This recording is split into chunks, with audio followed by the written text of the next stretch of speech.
Últimamente ustedes han adoptado una decisión muy importante para el sistema político de su país, que fue esta ley que permitía una consulta para ver si es que el presidente Uribe podía tener una tercera reelección o tercera elección. Tercera elección, una segunda reelección, sí. El Congreso de la República aprobó el año pasado una ley por medio de la cual se convocaba al pueblo un referendo constitucional a fin de permitir, a través de la enmienda a la Constitución, un tercer periodo presidencial. La Corte Constitucional consideró en primer término que desde la perspectiva del trámite de la ley no se cumplieron los requisitos, pero con una jurisprudencia importante en tal sentido, en que las formas de los procedimientos para la creación de las leyes no son meras ritualidades desprovistas de sustancialidad, porque estas reglas y estas formas son justamente la concreción de los principios democráticos. De manera que tanto la mayoría debe expresarse válidamente a través de las formas previstas de la Constitución, como la minoría encuentra en estas formas la protección de sus derechos. Así la Corte consideró que los vicios de trámite tenían una entidad sustancial y no eran meras formas adjetivas y menospreciables, y por eso fundó la inconstitucionalidad en ello. Pero adicionalmente la basó en la consideración de que un tercer periodo presidencial desbalanceaba el equilibrio de los poderes y generaba restricciones y afectaciones al derecho político de la alternación en el poder. ¿Qué dijo el presidente? ¿Qué dijeron las fuerzas políticas que apoyaban al presidente? El presidente de la República tuvo una reacción inmediata, absolutamente republicana. Manifestó acatamiento y respeto por la decisión de la Corte Constitucional y le pidió al país y a las personas que lo seguían que pensaran en otra sucesión presidencial en cabeza de alguien distinto de él.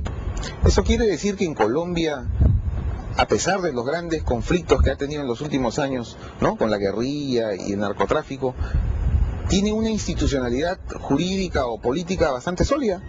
Hombre, me permito decir que sí.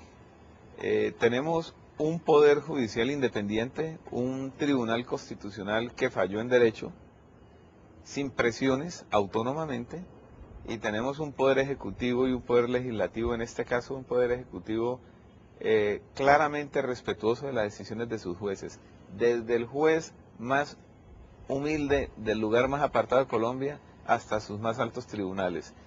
Nuestras sentencias venturosamente son objeto de respeto y el presidente de la República dio un ejemplo al país de democracia y de republicanismo, como lo dije. A nivel de América Latina se considera que la Corte Constitucional de Colombia ha hecho algunos aportes interesantes a las técnicas del derecho constitucional para resolver conflictos constitucionales. ¿Nos puede comentar algunas de esas interesantes aportes? Bueno, hay un punto que se relaciona con un aspecto social que hemos sufrido y es el desplazamiento forzado de personas por obra fundamentalmente de los grupos armados al margen de la ley, llámense guerrillas o grupos paramilitares, organizaciones de narcotráfico. El desplazamiento ha tenido una escala en Colombia enorme de millones de personas y la Corte Constitucional en algún momento optó por declarar el estado de cosas inconstitucionales respecto de la situación de estas millones de personas en desplazamiento, es decir, que la vulneración masiva de los derechos fundamentales de estas personas por los grupos armados y las organizaciones ilegales entrañaba una vulneración masiva y sistemática de sus derechos fundamentales y en consecuencia ordena al Estado darle una protección constitucional especial a la población desplazada. Y esa protección va desde la protección a su derecho a la vida y a su integridad personal, el derecho al retorno a sus territorios de origen, como también una serie de contenidos prestacionales relacionados con el derecho al trabajo, la vivienda, la salud y la educación. Es decir, es una protección integral a una población que ha sido objeto de una vulneración y una afectación grave de sus derechos fundamentales, y esto ha distensionado mucho la bomba social que podía haber estallado en nuestro país a raíz de la situación de desplazamiento.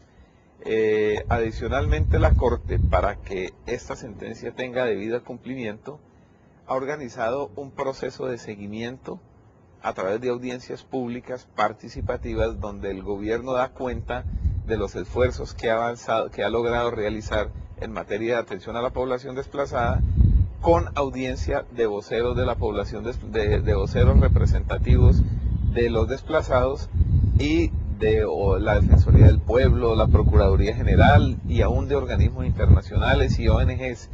Son unas audiencias bastante arduas, pero bastante fecundas, donde el gran beneficiado ha sido el desplazado.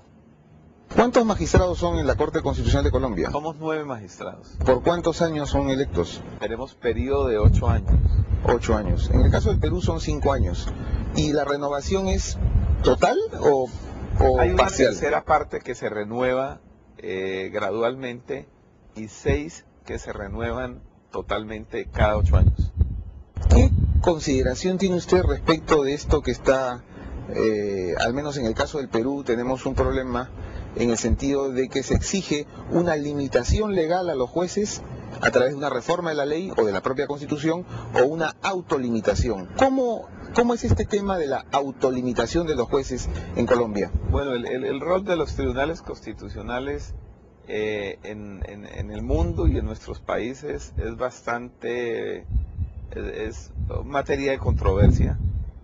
Yo creo que a raíz de las decisiones que van tomando los tribunales de protección de los derechos fundamentales hay una legitimación de esta figura en los países de reciente creación. Hay unos roces o tensiones normales con los otros poderes públicos, pero que terminan resolviéndose en favor de la consolidación de la figura de la jurisdicción constitucional, a cuya cabeza esté un tribunal constitucional. La recomendación que yo me hago y que nos hacemos nosotros mismos allá en Colombia es la autorregulación. Es necesario tener una gran conciencia del alcance de los poderes para no afectar la esfera de otros poderes públicos. En la medida en que todos colaboremos armónicamente para realizar los fines del Estado, estaremos consolidando la institucionalidad. Bueno, señor presidente, ha sido un honor tenerlo en nuestro programa Tus Derechos y esperamos que su estadía en Lima continúe como hasta ahora. Muchas gracias a usted y un saludo a este Tribunal Constitucional que es orgullo de América Latina. Estimados amigos, continuamos con el programa Tus Derechos.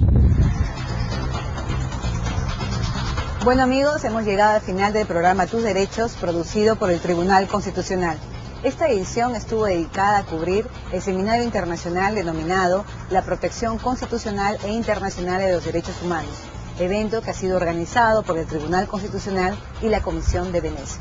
Esperamos que los temas tratados el día de hoy, así como las entrevistas que hemos tenido, hayan sido de su interés y agrado. Nos vemos la siguiente semana. En una significativa ceremonia fue clausurado el Seminario Internacional La Protección Constitucional e Internacional de los Derechos Humanos, organizado por el Tribunal Constitucional y la Comisión de Venecia, realizado del 19 al 21 de abril. Este es el primer certamen que realiza la Comisión de Venecia en esta parte del mundo, donde solo el Perú y Chile son miembros de este organismo mundial. Han sido 3 días de inmensidad en la labor y de gran experiencia para nosotros poder captar las enseñanzas que han traído y que son públicas, pero que son sabias. La venida de ustedes y sus enseñanzas han de significar para nosotros el ofrecimiento, la promesa que le damos de la aplicación para el mejoramiento de nuestra jurisprudencia.